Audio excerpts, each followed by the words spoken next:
Et nous en sommes au deuxième chapitre, à la halakha, si je ne me trompe, n'est-ce pas?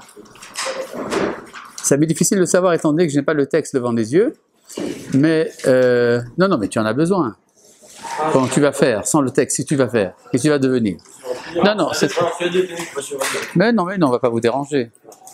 Bon, tant pis, on va le faire quand même. Donc on a fini, je crois, la halakha. Ah non, on était au milieu de la halakha Dalet, n'est-ce pas? Vous vous rappelez, il y a une description dans la halakha Dalet du comportement de celui qui fait teshuva. Et on a vu qu'il y a des phénomènes parfois qui sont un peu surprenants, mais qui sont, disons, quasiment inhérents à la teshuva. Midarre à teshuva, il est dans les comportements de la teshuva, liot hashav tzorek tamid lifnei Hashem bivchir v'tachanunim, que celui qui fait teshuva crie toujours devant Dieu en pleurant et en suppliant. Alors je pense que bon, ça se comprend. Ce n'est pas d'ailleurs indispensable. La teshuva est achevée à partir du moment où un homme a pris la décision. C'est-à-dire dès on a décidé de ne plus faire le mal et de faire le bien, la teshuva est accomplie. Il reste le devoir du vidouille. Donc tout ce qui est amené ici dans la halakha Dalet, c'est du supplément, c'est du rab. Alors, le rab, c'est qu'il ne faut pas s'étonner si on voit quelqu'un qui fait teshuva, il se lamente, il crie, et ce n'est pas obligatoire, mais c'est compréhensible. Et de plus, on avait rajouté Ve'oseh tzedaka kefi kocho, il fait de la tzedaka autant qu'il le peut. Et ça, vous vous rappelez qu'on avait expliqué également quel est le rapport entre la teshuva et la tzedaka. A priori, ce sont deux choses différentes. Faire teshuva, une transformation de la volonté, faire tzedaka, c'est donner à l'autre. Mais en fait, il y a un rapport direct, après ce qu'on avait vu, là je reprends très rapidement ce qu'on a vu la dernière fois, c'est que faire un péché, c'est en fait penser à soi plus qu'à l'autre. Dans ce cas précis, l'autre c'est Dieu lui-même. Et donc, quand on fait de la tzedaka, on fait le contraire de ce que fait le péché. On donne. D'accord? Donc, c'est pour ça qu'il y a intuitivement, chez ceux qui font teshuva, un désir plus fort de faire de la tzedaka. On commence à s'intéresser à l'autre. Et il s'éloigne beaucoup de la chose dans laquelle il a péché. C'est-à-dire, on avait vu qu'il y a des phénomènes parfois extrémistes dans le comportement des Baal et Teshuva qui consistent à faire des barrières qui ne sont pas obligatoires du point de vue de la halakha, mais qui sont nécessaires étant donné l'arrière-plan psychologique du Baal Teshuva. Donc il va faire des barrières, ou Meshane Shemo, et il arrive également qu'il change de nom. Rien qu'hier, j'ai reçu un coup de téléphone, une dame me téléphone, elle me dit, voilà, mon fils qui a eu un traumatisme psychologique très grave, veut changer de nom. Est-ce qu'il le peut? Je lui dis, c'est très bien qu'il change de nom, au contraire, ça va lui permettre justement de se reconstruire. Et donc, parfois, on change de nom. Parfois, c'est le cas de quelqu'un qui se convertit au judaïsme. On lui recommande de trouver un nom juif. J'ai entendu parler d'un converti en Angleterre qui a voulu choisir un nom juif et donc il s'est fait appeler Rubinstein. Rubinstein.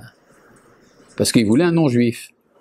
Et donc, il s'est dit, les juifs, comment ils s'appellent? Ils s'appellent Rubinstein parfois, donc il a changé de nom comme ça. Voilà, bon, ne vous étonnez pas. Ou Meshaneshmo, donc il change de nom. Klomar ani acher, comme s'il voulait dire, je suis un autre. Veini oto aish asa otam a ma'asim. Je ne suis plus cette personne qui a fait ces choses-là. Ce qui est d'ailleurs faux. Il est cette personne qui a fait ces choses-là. Simplement, il exprime, en changeant son nom, la volonté de ne pas avoir été cet homme-là. D'accord? Mais il l'est. C'est-à-dire que la teshuva, comme on avait vu dans le premier chapitre, n'efface pas l'antérieur, mais donne un autre sens à l'antérieur. C'est-à-dire, si quelqu'un a fait le mal, mais que ce mal l'a amené à faire teshuva, donc rétroactivement, ce mal n'est plus un mal. Oui. Qu'est-ce qui permettrait d'effacer totalement les fautes antérieures? C'est très mauvais d'effacer entièrement. C'est-à-dire, effacer entièrement, c'est pessimiste. C'est ce que j'ai essayé d'expliquer dans le premier chapitre. Tu étais au cours du premier chapitre? Oui, alors on avait expliqué que dans la vision pessimiste, alors on dit l'homme du passé n'est pas réparable. Et on est obligé de créer un nouvel homme. Donc c'est une vision pessimiste.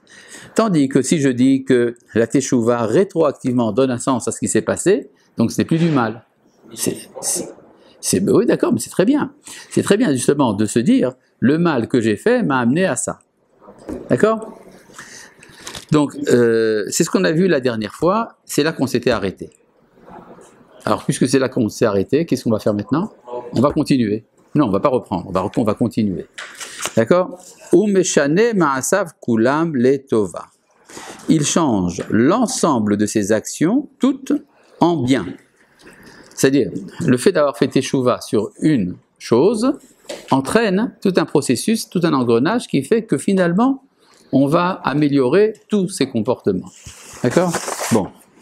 Ul derech yeshara est dans un droit chemin. Vegole mimekomo. Il s'exile de son lieu. C'est-à-dire souvent, bon, c'est des choses qui peuvent arriver, je fais teshuva, donc je suis tout à fait un nouvel homme, donc j'habite ailleurs. Ça arrive. Chez Galout, mechaperet avon, parce que l'exil expie le péché. Pourquoi est-ce que l'exil expie le péché ? C'est la punition. C'est une punition ? Une kapara, oui. Pourquoi c'est une kapara ? Il n'y a pas écrit c'est une punition. Il y a écrit que ça expie. Donc tu dis que c'est vrai, c'est une kapara. Mais pourquoi ça fait une kapara ? Parce qu'on est éloigné de Dieu. C'est une punition. Alors c'est une punition, mais on avait dit que ce n'était pas une punition, que c'était une expiation. Donc alors que j'ai corrigé ton ami qui a dit que c'était une punition et que je lui ai dit que ce n'était pas vrai. Maintenant tu reprends son erreur. Hein ? Le fait que tu vas endurer cette expiation, alors ça va te permettre d'accéder à... Mais c'est quoi ? Qu'est-ce que j'endure en m'exilant ? Solitude. L'exil. Et alors ? Qu'est-ce qu'il y a de grave dans l'exil ? Le fait d'être détaché de... Alors le Rambam va vous le dire tout de suite pourquoi. Parce que ça l'entraîne à se soumettre, à être humble et modeste. C'est-à-dire, quand je suis exilé, on ne me connaît pas. Hein ? Nous, dans le texte. On est là où on avait dit, depuis le début du cours, pour ceux qui étaient là pour écouter, dans le 2e chapitre, à la fin de la 4e halakha. C'est quand même pas difficile.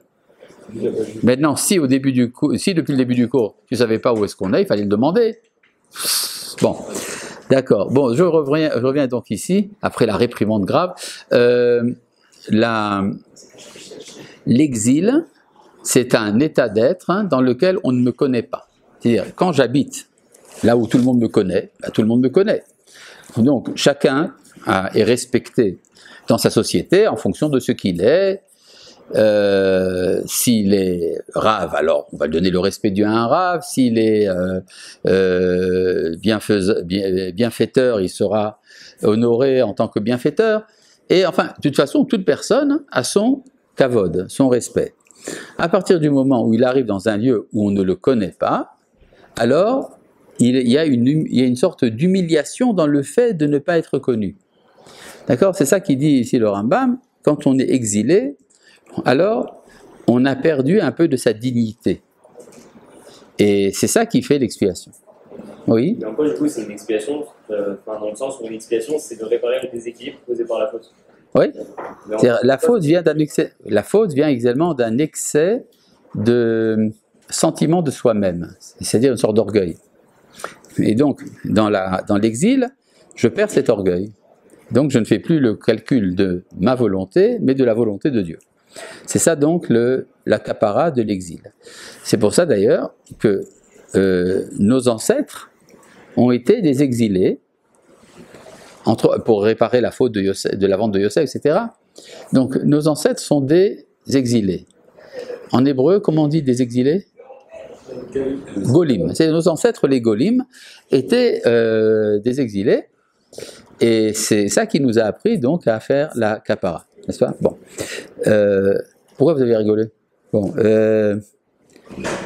Donc voilà, ça c'était une description des comportements qui peuvent arriver à quelqu'un qui fait teshuva. Qu'est-ce qu'il y a ? Bon. Maintenant, ça c'est, disons, du point de vue de ce qu'on appelle sourmera, éloigne-toi du mal. Mais il y a également Asetov, fais le bien. C'est-à-dire, on commence d'abord par ce de quoi on s'éloigne, et après, vers quoi on va. Ça, c'est la halakha he. La halakha he est un peu complexe. Elle est faite de différents éléments. C'est pas si simple que ça. Veshevar gadol lashav. C'est quelque chose de très louable pour celui qui fait teshuva. Sheitvade barabim veyodia peshaav lahem. D'avouer en public et de révéler ses péchés. Ah bon? Allez, voilà, j'ai fait ça. Pourquoi est-ce que tout le monde a besoin de le savoir? D'abord parce que il y a la honte. Alors, la honte, c'est très utile, parce que la honte permet de faire la capara. Il y a des textes qui expliquent que la honte, c'est ça l'enfer. Le Gehinam, c'est la honte. Pourquoi? C'est quoi avoir honte? C'est quand il y a une inadéquation entre ce que je devrais être et ce que je suis. Et si par exemple on pouvait me dessiner, alors on dessinerait une certaine forme, ça c'est ce que je devrais être. Et après on fait un autre dessin, ça c'est ce que je suis, et on met l'un sur l'autre. Ah, on voit des différences. Là il faut couper un peu, là il faut remplir. C'est pas exactement la même chose. Cette souffrance, c'est ça la souffrance de la honte, ça brûle. C'est ça que le feu de l'enfer. C'est le fait de devoir réparer la différence entre l'idéal et la réalité. D'accord? Donc, le fait d'annoncer sa faute, ça crée un état de honte qui fait que ça expie mon péché. Oui. Comment on peut connaître notre moi idéal? Comment savoir son moi idéal? C'est très difficile à savoir, mais il y a des choses qu'on peut savoir. Par exemple, ce qui est écrit dans la Torah. La Torah nous a donné des mitzvot. C'est pas mal, non? Donc, déjà, ça fait déjà un beau paquet de choses que je devrais faire ou que je ne fais pas. Et puis, il y a également la morale, les midot. Les midot aussi, c'est universel. Maintenant, il y a effectivement ce qui me concerne moi en tant que moi-même et pas en tant qu'un autre. Alors ça, on a toute la vie pour le savoir. C'est-à-dire, il y a souvent, les jeunes occidentaux partent en Inde se rechercher, trouver leur moi, n'est-ce pas? Ça se fait beaucoup, par exemple, après le service militaire en Israël. Avant le premier semestre, on va d'abord un peu en Inde pour se ressourcer, pour se retrouver. Le problème, je ne suis pas contre, parfois on va à la yeshiva pour ça aussi. La yeshiva remplace l'Inde. Mais il y a un problème dans tout cela.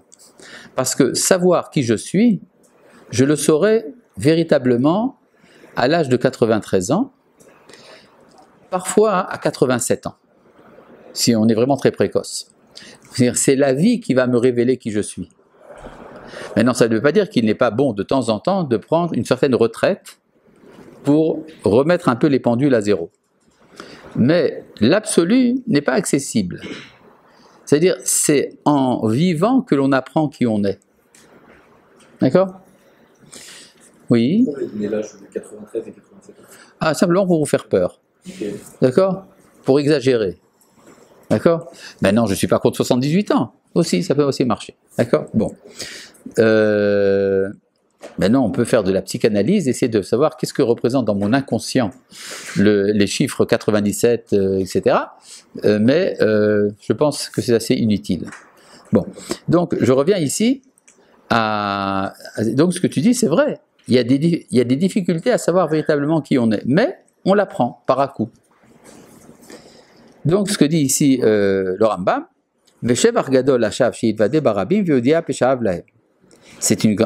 c'est très louable de révéler ses péchés en public.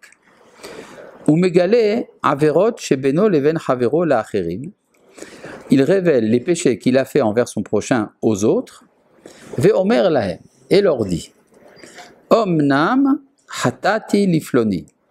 Il est vrai que j'ai péché envers un tel. Ve'asiti lo karvechach, je lui ai fait telle et telle chose. Vareni ayom shav ou mitnachem. Et aujourd'hui, je reviens de ce que j'ai fait et je le regrette. Maintenant, remarquez que le Rambam parle des péchés qu'on a fait envers son prochain. En effet, si par exemple je suis l'ennemi de quelqu'un, que je lui fais du mal, injustement, alors tout le monde pense que si je fais du mal à un tel, c'est qu'il le mérite, et que moi je suis un tzaddik. Mais, donc il faut également réparer en disant non, non, c'est moi qui suis coupable et pas mon prochain. Deuxièmement, il y a aussi autre chose, c'est que quand je fais du mal à mon prochain et que les gens voient que je réussis, alors ils se disent, et qu'ils voient que, au contraire, je ne réussis pas. Par exemple, la Hashgacha, la Providence, a voulu me punir de faire du mal à mon prochain, mais tout le monde pense que je suis tzaddik. Alors, il est bon de leur dire, non, vous savez pourquoi ça m'arrive? Parce que j'ai fait ça et ça à un tel. D'accord? Ce qui répare donc l'opinion qu'on a de la Hashgacha. Mais tout celui qui par orgueil ne le révèle pas, et la mechase peshav, mais il cache ses péchés. En teshuvato gemura, cette teshuva n'est pas complète. Chez Nehemar, ainsi qu'il est dit, mechase peshav lo yatzliach. Celui qui cache ses péchés ne réussira pas. Bamed varim amurim. Alors maintenant le Rambam va nous donner une restriction à ce qu'il a dit. Ba'averot she ben adam la chavero. C'est vrai pour les fautes qu'il y a entre l'homme et son prochain. Aval ba'averot she ben adam la makom. Mais pour les péchés qui sont entre lui et Dieu. Eno tzarich lefarsem atzmo. Il ne doit pas révéler ces choses-là.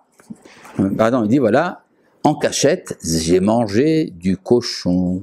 Non, tu n'as pas à le dire. Ve'azut panim hilo imgilam, c'est de l'effronterie s'il le révèle. Et là, shav lifne ael baruchu, il doit seulement faire teshuva devant Dieu, ou foret hata'av lefanav, et détailler ses péchés devant lui, ou mitvade alehem lifne rabim stam, mais quand il fait son vidouille devant le public, il le dit sans détailler. Il dit, j'ai péché. Qu'est-ce que tu as fait? Je ne vais pas vous le dire. Vetova hilo shelonigala avono, c'est un bienfait pour lui que son péché n'est pas révélé. Chez Nehemar, ainsi qu'il est dit, Ashre nesui pesha kesui hata, heureux est celui dont le péché est enlevé et dont la faute est recouverte. Alors vous avez ici une petite étoile, n'est-ce pas? Une astérisque. Vous avez vu? Hein? Ça nous renvoie où? Ça nous envoie à la note du Ra'avad. Vous voyez, il y a écrit en bas Asagat Ra'avad. Le Ra'avad, c'est Rabbi Avraham ben David de Posquière. Posquière, c'est l'ancien nom d'une ville de France qui s'appelle aujourd'hui Béziers. Béziers, l'équipe de foot. Hein? Bon, voilà. Alors, le Ra'avad est en fait du Languedoc, c'est de là-bas qu'il est, et il a des notes sur le Rambam. Alors, voici sa note ici. Vechen ha'averot ha'mefursamot ha'megulot afalpi she'enam im chavero. De même, les péchés connus, bien qu'ils ne sont pas contre son prochain. Shekmo shenit parsem achet, car autant c'est révéler la faute, car tzarich lefarsem ateshuva v'ilbaesh barabim. Donc il doit également publier sa teshuva pour avoir honte en public. De quoi s'agit-il? Par exemple, si quelqu'un a pratiqué hasve shalom, l'idolâtrie. L'idolâtrie, c'est entre l'homme et son prochain ou entre l'homme et Dieu? Entre l'homme et Dieu. Donc si on va selon le texte littéral du Rambam, quelqu'un qui a pratiqué l'idolâtrie n'a pas à le dire. À moins que, dit le Ra'avad, ce soit une chose connue. Tout le monde sait qu'il a pratiqué l'idolâtrie. Donc, le fait de le savoir, que ce soit publié, une chose notoire, comme on dit en français, fait que ça devient en fait Ben Adam la Chavero, entre l'homme et son prochain. Donc, il doit dire, j'ai fait teshuva, je ne suis plus idolâtre. Oui. Est-ce que la personne, le travers qui a fait du mal, il doit être présent dans le... Non, non, non. Bon. Donc, ça, c'est pour ce qui est louable de révéler ses péchés. Alors maintenant, nous avons ici une halakha d'actualité dans notre calendrier. Halakha vav. Afalpi, bien que chez Ateshuva ve'atseaka yafa le'olam, que la teshuva est... Oh, tודה רבה, עבדך עמי. ברוך אתה אדוני, אלוהינו, מלך העולם, שהכל נהיה בדברו. C'est réparateur. Donc, bien que la teshuva et l'invocation sont toujours une bonne chose, les olam, ça veut dire toujours, Ba'asara yamim sheben Rosh Hashanah v'yom HaKippurim yafa beyoter.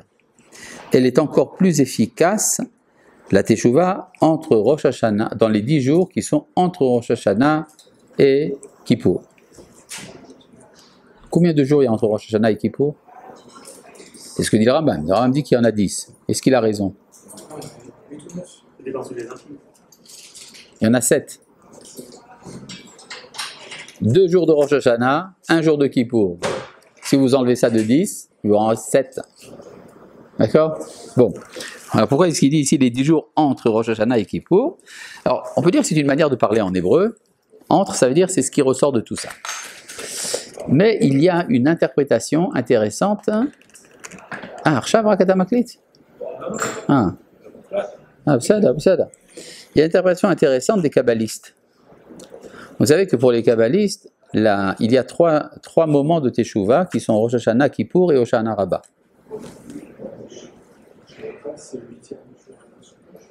Non.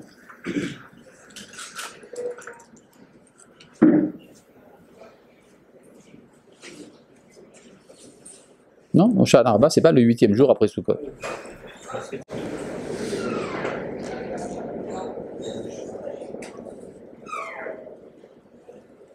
En tout cas, donc, vous avez donc 3 moments qui sont Rosh Hashanah, Kippour et Hoshana Rabbah.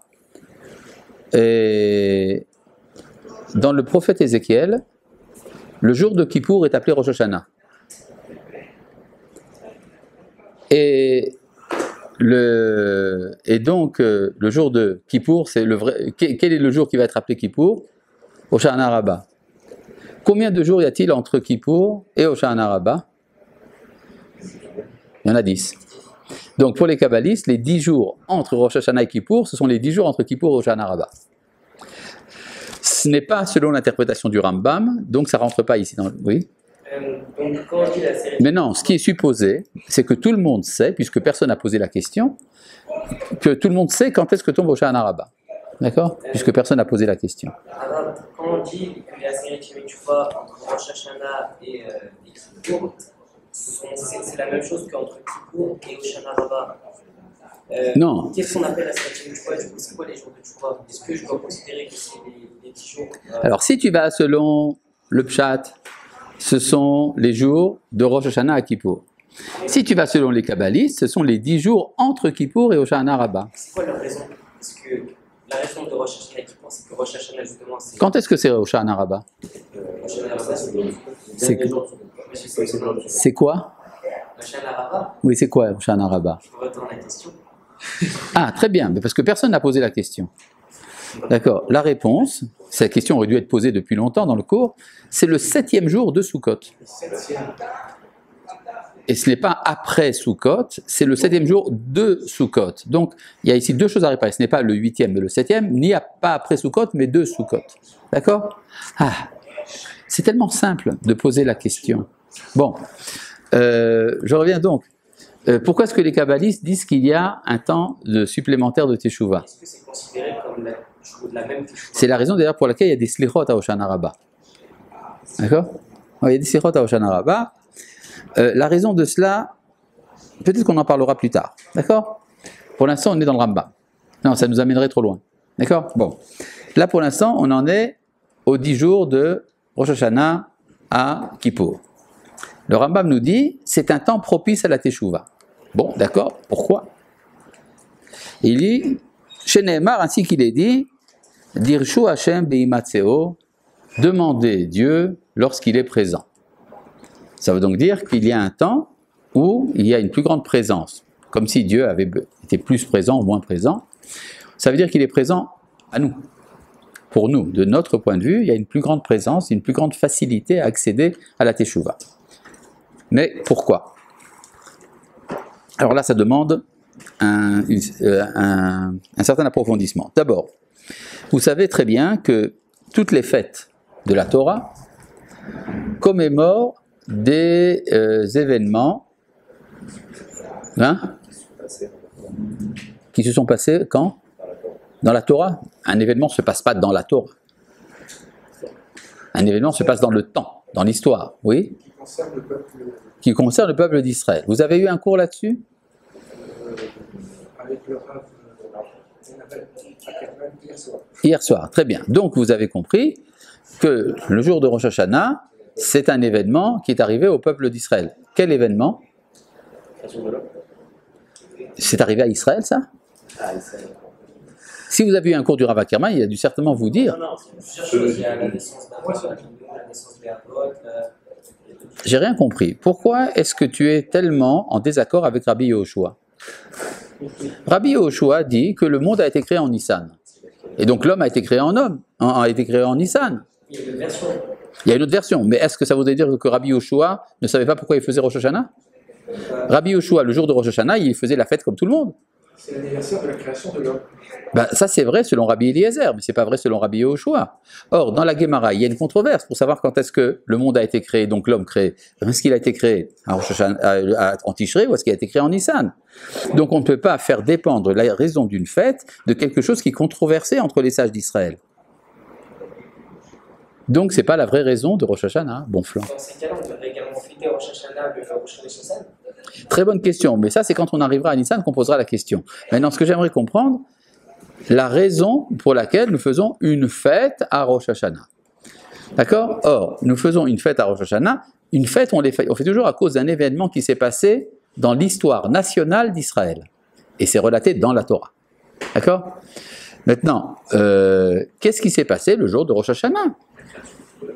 La création de l'homme. Donc ça veut dire que tu es d'accord avec Rabbi Eliezer et que tu n'es pas d'accord avec Rabbi Yehoshua. Mais Rabbi Yehoshua, qui lui dit que l'homme a été créé en Nissan, il faisait la fête de Rosh Hashanah. Donc c'est pas la bonne raison. Est-ce que c'est clair ce que je dis là? Oui, d'accord? C'est Yom Adin. Yom Adin, quoi? Mais pourquoi c'est le Yom Adin justement? C'est ça le problème. Oui, quoi? J'aurais dit Matan Torah, mais c'est Yom Kippur Matan Torah. Alors, tu aurais pu dire également que c'est le jour de la destruction du temple. La destruction, c'est Tisha B'Av. Tu aurais dire que c'est le jour de la victoire des Hashmonaïm, mais c'était à Hanouka. D'accord? Qu'est-ce qui s'est passé à Rosh Hashanah? N'essayez pas d'esquiver, Bonflant. La Kedat Yitzhak, c'est pas si évident que ça. Certaines sources disent que ça s'est passé à Kippour. C'est 10 jours avant que Moshe redescende avec le deuxième. Oui, d'accord. Mais et la veille de Rosh Hashanah, c'était 11 jours avant. Hein? Cheta Egel, le 17 Tammuz, donc le 17 Tammuz ne tombe jamais à Rosh Hashanah. Hein? La fin de la création de la terre. Ça, c'est selon Rabbi Eliezer. Pourquoi tu es si agressif envers Rabbi Yehoshua, qui lui dit que ça s'est fait en Nissan? C'est une fête universelle, plus que les autres fêtes. C'est une fête. Pourquoi dans toutes les prières, y compris de Rosh Hashanah, on dit Zecher Litziat Mitzrayim, en souvenir de la sortie d'Égypte? Donc c'est un événement qui s'est passé lors de la sortie d'Égypte, qui s'est passé à Rosh Hashanah. Eh bien, c'est très simple.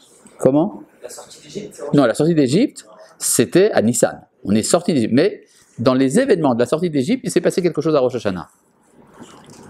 La naissance de Moshe Rabbeinu. La naissance de Moshe Rabbeinu. Donc tu dis que le 7 Adar tombe à Rosh Hashanah. Très bien. Il suffit pour cela de lire la Gemara. La Gemara, dans le traité de Rosh Hashanah, nous dit qu'à Rosh Hashanah, nos ancêtres ont cessé de travailler en Égypte. Oui, en Égypte. En Égypte. L'esclavage a cessé. C'est-à-dire, c'est vrai que nous ne sommes sortis effectivement d'Égypte qu'à Pessah. D'accord? À ce qu'on a fait pendant 6 mois et demi, on a fait la Dolce Vita, c'est-à-dire que l'Égypte est devenue un lieu où les Juifs émancipés pouvaient vivre de manière paisible.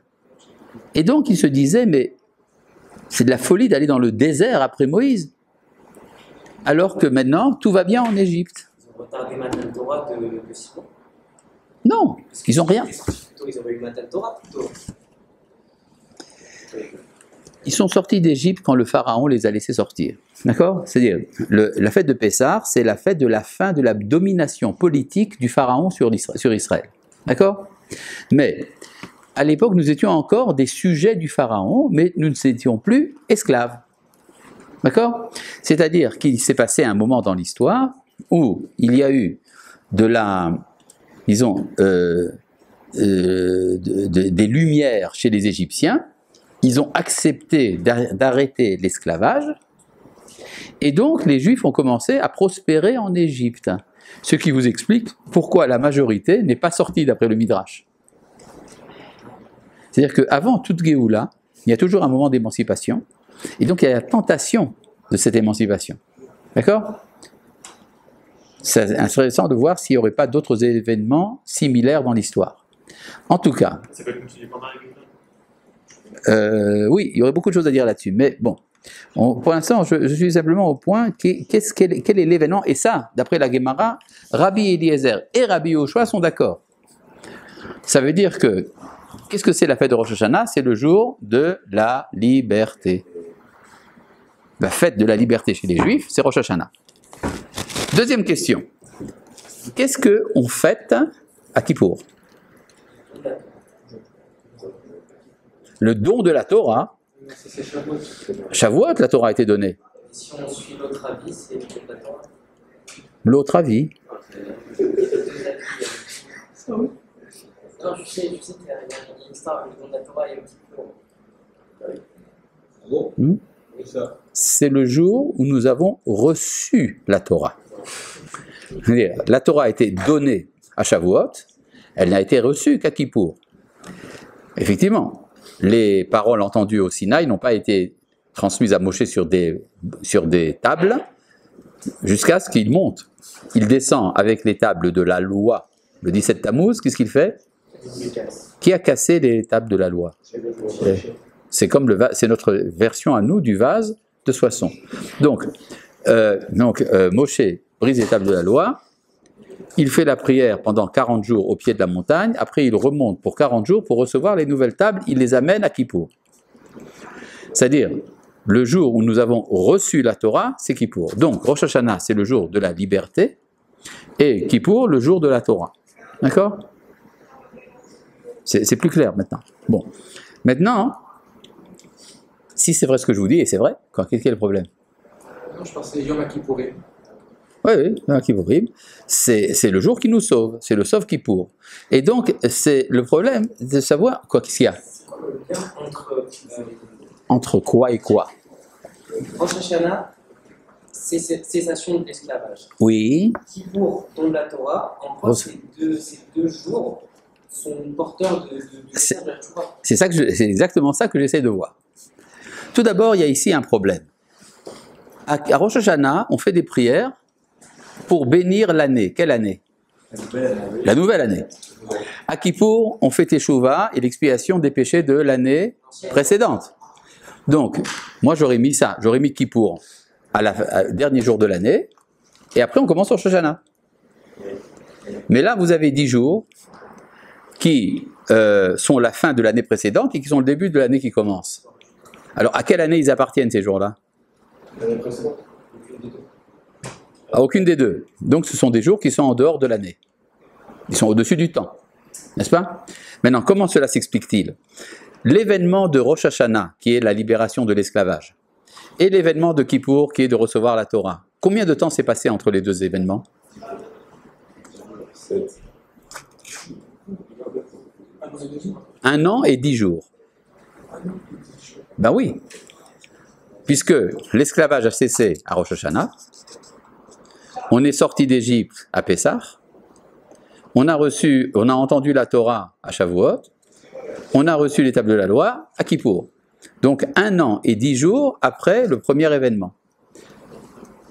Donc, si Rosh Hashanah, c'est en souvenir du premier des événements, et le jour de Kippour, le dernier des événements, donc on comprend que Rosh Hashanah bénit l'année qui commence, et que Kippour, c'est l'année qui est passée. Donc vous avez ici 10 jours qui n'appartiennent à rien. Combien de jours y a-t-il dans une année? Comment? Ça dépend de quoi? Combien de jours il y a dans une année? Bon flan, c'est pas difficile. Hein? 365 jours. C'est-à-dire que tu es un ami du soleil et que tu n'aimes pas la lune. L'année lunaire, elle dure combien de temps? 355. Et le mot Shana, qui veut dire une année en hébreu, c'est combien en Gematria? 355. Donc l'année, c'est 355 jours. Simplement, on rajoute 10 jours pour réparer l'écart entre l'année lunaire et l'année solaire. Donc, vous avez ici 10 jours qui sont à la tête de l'année, Rosh Hashanah. Ils sont au-dessus de l'année. C'est aussi pourquoi dans le livre d'Ézéchiel, Kippour est appelé Rosh Hashanah. D'accord? Donc, si on est au-dessus du temps, ça veut dire qu'on est capable de réparer le passé. Nous avons une machine à remonter le temps. Cette machine à remonter le temps s'appelle la Teshuvah. Vous connaissez cette particularité grammaticale de l'hébreu, le vav haïpour? Le vav conversif. Conversif. Ah oui. Vous savez ce que c'est? C'est un vav qui fait que le passé devient du futur, et le futur devient du passé. D'accord? Vayomer, yomer, il dira, vayomer, il a dit. D'accord? Ça veut dire que c'est une particularité de la langue hébraïque de considérer que le passé et le présent le passé et le futur sont interchangeables. Ça qui vient de cette conception de la Teshuvah, justement, cette capacité de prendre un événement du passé et de le réparer. Et c'est pour ça qu'on a besoin de ces 10 jours-là. Maintenant, pourquoi ces 10 jours-là sont à ce moment-là, ça c'est encore autre chose. Mais avant d'y arriver, quel est le jour de l'année où on sonne du chauffard? Il y a à ce propos une controverse entre les religieux et les chilonim. Si vous demandez à un religieux quand est-ce qu'on sonne du chauffard, il vous répondra Rosh Hashanah. Si vous demandez à un chiloni commun en Israël quand est-ce qu'on sonne du chauffard, il vous dira à Kippour. C'est là que tout le monde se presse pour éviter les embouteillages, pour pouvoir arriver à la fin de Kippour à la sonnerie du chauffard. D'accord? C'est-à-dire, et quand vous dites à un chiloni, vous savez, on sonne du chauffard à Rosh Hashanah aussi. D'accord? Maintenant, qui c'est qui a raison? Les datiim ou les chilonim? Pour le savoir, il faut lire la Torah. Quel est le jour où la Torah dit de sonner du chauffard? Hein? Rosh Hashanah. Montre-moi un verset de la Torah qui le dit, tu ne trouveras pas. Yom Teruah, jour de retentissement, sonnerie. Mais il n'est pas dit que ça se fait avec un chauffard. Ça peut être avec une trompette, ça peut être avec la voix. D'accord? Tu vois, j'ai fait une sonnerie sans passer par le chauffard. D'ailleurs, le chauffard est un mauvais conducteur, comme tout le monde le sait. Et donc, la Torah ne dit pas qu'on sonne du chauffard à Rosh Hashanah. Oui? Non. Non plus. Il y a écrit, pour Rosh Chodesh, écrit Utkatem bachatzot zerot, vous sonnerez des trompettes. Ouais. Alors, où est-ce qu'il est dit dans la Torah qu'on sonne du chauffard? À Kippour du Yovel. Une fois tous les 50 ans, alors la Torah donne la mitzvah de sonner du chauffard le jour de Kippour. Comment? On le fait, non, alors ça on le fait en souvenir d'eux. C'est-à-dire la sonnerie qui se fait à la fin de Kippour, c'est quand Kippour est déjà sorti. On sonne du chauffard en souvenir du chauffard du Yovel. Mais le vrai chauffard, c'est le chauffard de Kippour. Qu'est-ce que c'est que l'année du Yovel? Le jubilé, qu'est-ce qu'on fait? Hein? Non, Birkat HaHamas, c'est tous les 28 ans. Hein? Ça, c'est tous les 7 ans. Qu'est-ce qui se passe tous les 50 ans? Hein? La remise des dettes totale. Ça, c'est tous les 7 ans, oui. Les terres sont restituées, et puis on libère les esclaves. C'est-à-dire, on cesse l'hypothèque sur les terres, et l'hypothèque sur les personnes. C'est-à-dire qu'on devient libre. Maintenant, donc, le chauffard, originellement, c'est un chauffard de liberté. Tiens donc, alors pourquoi est-ce qu'on sonne du chauffard à Rosh Hashanah? Où est-ce que les Chachamim ont été chercher tout ça, qu'on sonne du chauffard à Rosh Hashanah? Ils l'ont appris de Kippour. C'est en Gzera Shava, effectivement, parce que quand la Torah dit, pour Kippour, elle dit Chodesh Hashevi, lors du 7e mois, et qu'elle dit également Chodesh Hashevi Yom Teruah, pour Rosh Hashanah, de là on a fait une Gzera Shava pour nous dire, ça, si ça c'est avec du chauffard, ça aussi avec le chauffard. Donc, l'origine du chauffard de Rosh Hashanah, c'est le chauffard de Kippour. Donc, qui a raison, les Chilonim ou les Datim? C'est les Chilonim qui ont raison, évidemment. Bon, maintenant, C'est pas laquelle a dit ça, ça a été dit tout à l'heure. Il y a déjà eu cette proposition, j'ai répondu à ça. Maintenant, donc, vous avez le chauffard, aussi bien à Rosh Hashanah qu'à Kippour, et dans les deux cas, il s'agit donc de la liberté. Maintenant, c'est quoi le péché? Le péché, oui, un péché, une avera, une transgression. Le Rav Kook nous explique dans Orot HaTshuva très longuement que le péché est une forme de servitude.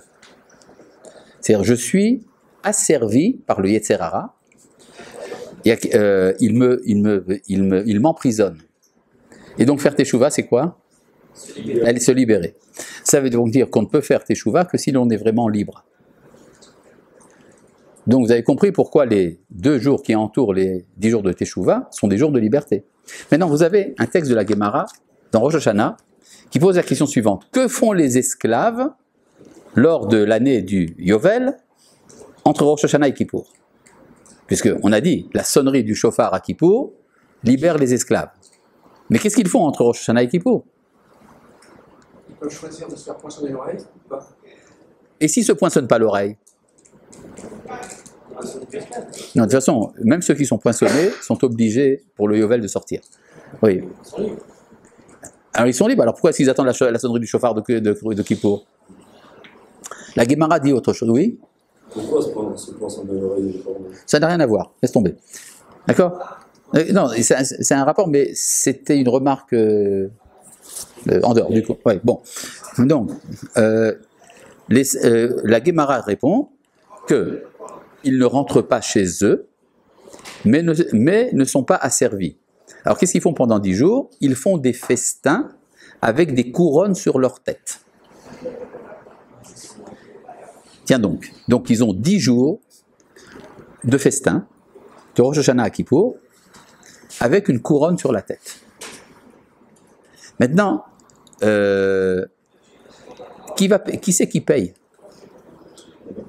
Le maître. C'est le maître des esclaves qui va leur payer des repas pendant 10 jours, pendant lesquels ils ne font rien. D'accord? Maintenant, avant Rosh Hashanah, ils ne sont pas libres, puisqu'ils sont esclaves. Après Kippour, ils ne sont pas vraiment libres, parce qu'une fois qu'on est libéré, il faut gagner sa vie. Donc ils vont travailler. Donc ces 10 jours sont les seuls 10 jours où ils sont véritablement libres. C'est la liberté totale. D'accord? Maintenant ça s'explique. Ce sont les 10 jours où on fait teshuva, c'est les jours de la liberté.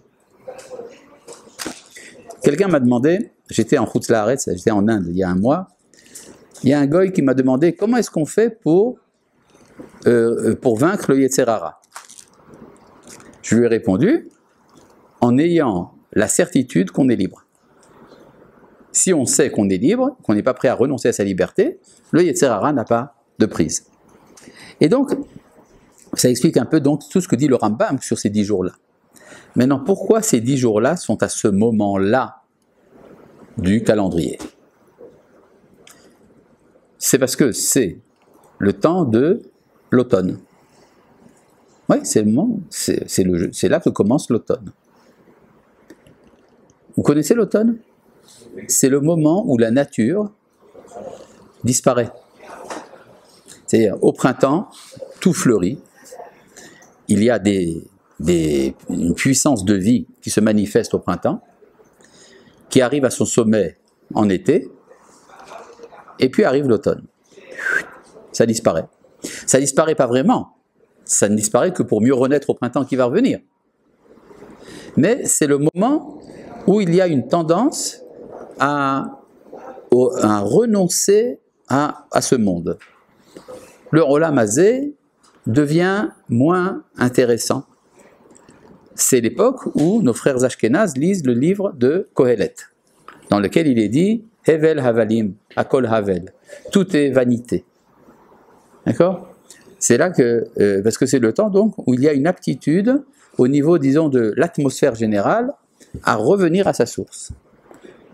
Donc c'est le temps propice à la Teshuvah, c'est ce que dit le Rambam. Oui ? Hevel, vanité.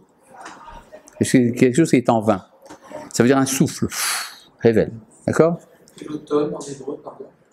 En hébreu, ça se dit, en hébreu moderne, hein, stav. Stav, samer tav vav. C'est une erreur de l'hébreu moderne. Mais en hébreu moderne, on dit stav. D'accord ? Bon.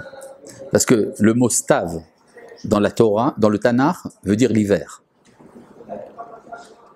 Veut dire l'hiver. Comment ? Il y a pas Choref ou Choref, c'est en hébreu moderne. pour l'hiver. Quoi ? Choref, c'est En hébreu moderne, l'hiver se dit choref et l'automne se dit stav. Ce qui est une double erreur. Parce que dans la Bible, le mot stav veut dire le temps de la pluie et choref veut dire ce qui vient vite, c'est-à-dire le début de la germination. D'accord ? Donc, mais peu importe, nous parlons de l'hébreu moderne, ne parlons pas de l'hébreu ancien. Bon.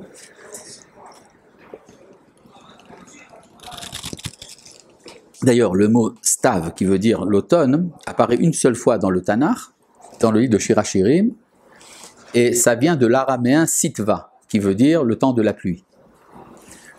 Mais bon, pourquoi je vous parle de tout ça, c'est vraiment trop. Maintenant, donc je reviens à cette histoire. Donc, il y a un temps où on peut dire l'agriculture, le monde biologique fait teshuva. C'est pour ça que vous avez dans certains marzorim anciens, il est écrit Nahagu la'asot teshuva be'aseret yeme teshuva. On a l'habitude de faire teshuva pendant les 10 jours de teshuva. C'est-à-dire, les 10 jours de teshuva sont appelés 10 jours de teshuva, pas parce qu'on fait teshuva.